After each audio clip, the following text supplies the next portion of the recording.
श्री राधे। नमस्कार दोस्तों, आपका हमारे चैनल भक्ति में वेदांत में स्वागत है। दोस्तों, आज हम आपको बताएंगे कि क्यों मेघनाद के द्वारा छोड़ी गई शक्ति से श्री लक्ष्मण जी मूर्छित हो गए। दोस्तों, भगवान श्री राम और लक्ष्मण साक्षात भगवान श्री हरि और शेषनाग के अवतार हैं।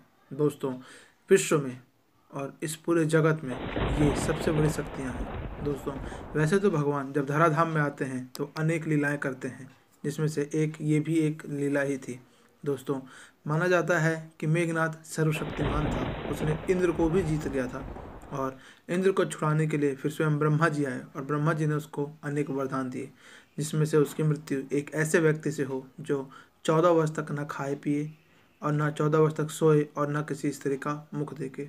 दोस्तों, लक्ष्मण जी ने वो सारे त्याग किए, जिससे अंत में लक्ष्मण जी के द्वारा ही मेघनाद मारा गया। लेकिन दोस्तों, उससे पहले एक और लीला हुई। इस लीला में मेघनाद के द्वारा लक्ष्मण जी मूर्छित हुए।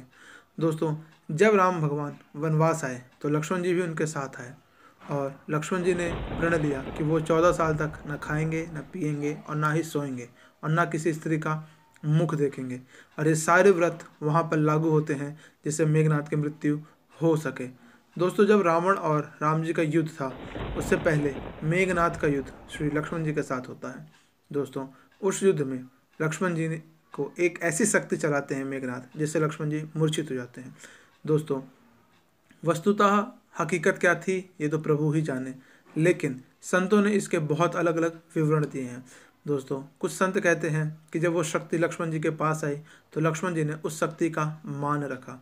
दोस्तों, आपने रामायण में भी देखा ही होगा कि जब मेघनाद अपने तीनों अस्त्र जो ब्रह्मास्त्र, पाशुपतास्त्र और नारायणास्त्र लक्ष्मण जी पे चलाते हैं, वो तीनों अस्त्र उनको प्रणाम करके और नारायण अस्त्र तो उनकी प्रदक्षिणा करके वापस आता है। इससे साबित होता है कि लक्ष्मण जी की क्या शक्ति है। दोस्तों, ये केवल एक लीला थी जिससे वो मूर्छित होकर गिर गए। दोस्तों, लक्ष्मण जी ने उस शक्ति का मान रखा। दोस्तों, हमको रामायण में भी ये दिखाया जाता है कि जब वो मूर्छित हुए और हनुमान जी संजीवनी बूटी लेने गए, जब वो अयोध्या की तरफ आ रहे थे तो उधर जब भरत जी ने देखा कि एक वानर इतना विशाल पत्थर लेकर ये दक्षिण दिशा की ओर कहाँ जा रहा है, उनको लगा शायद ये कहीं मेरे भैया को कोई नुकसान ना पहुँचाए, तो उन्होंने एक तीर से हनुमान जी को नीचे गिरा दिया। दोस्तों, जब हनुमान जी नीचे गिरे और वो राम राम बोल के नीचे गिरे, तब भरत को ऐसा एहसास हुआ कि शायद मैंने कुछ गलत किया और मैंने एक राम भक्त को मारा। तो उन्होंने प्रभु के चरणों का ध्यान करके बोला कि प्रभु, अगर जो मेरी आपके चरणों में थोड़ी सी भी प्रीति है तो इस वानर का कष्ट दूर हो जाए। दोस्तों, यही हुआ। हनुमान जी वहाँ ठीक होकर बैठ गए। तब भरत जी ने कहा कि भाई कहो तुम कौन हो। और जब हनुमान जी ने अपना परिचय दिया तो भरत जी ने बोला आइए आप अयोध्या चलिए और हमें सबको भगवान श्री राम के बारे में कुछ तो शुद्ध बताइए। जब वहाँ पर वो गए और वहाँ पर उन्होंने सारा वृत्तांत बताया कि कैसे रावण के द्वारा माँ सीता का हरण हुआ, कैसे इस वक्त लक्ष्मण जी मूर्छित हैं। दोस्तों, सब घबरा गए, लेकिन वहाँ उर्मिला जी जो बैठी थी वो तनिक भी नहीं घबराई। और जब उर्मिला जी से पूछा गया कि आप क्यों नहीं घबराए, तो उर्मिला जी ने बहुत ही सुंदर जवाब दिया। उन्होंने बोला कि लक्ष्मण जी 14 वर्ष तक वो सोए नहीं और काफ़ी देर तक जगने के कारण उनको नींद आई, जिससे वो भगवान श्री राम के आज गोद में सो गए हैं। तो बस ये एक लीला है, आज वो सो रहे हैं।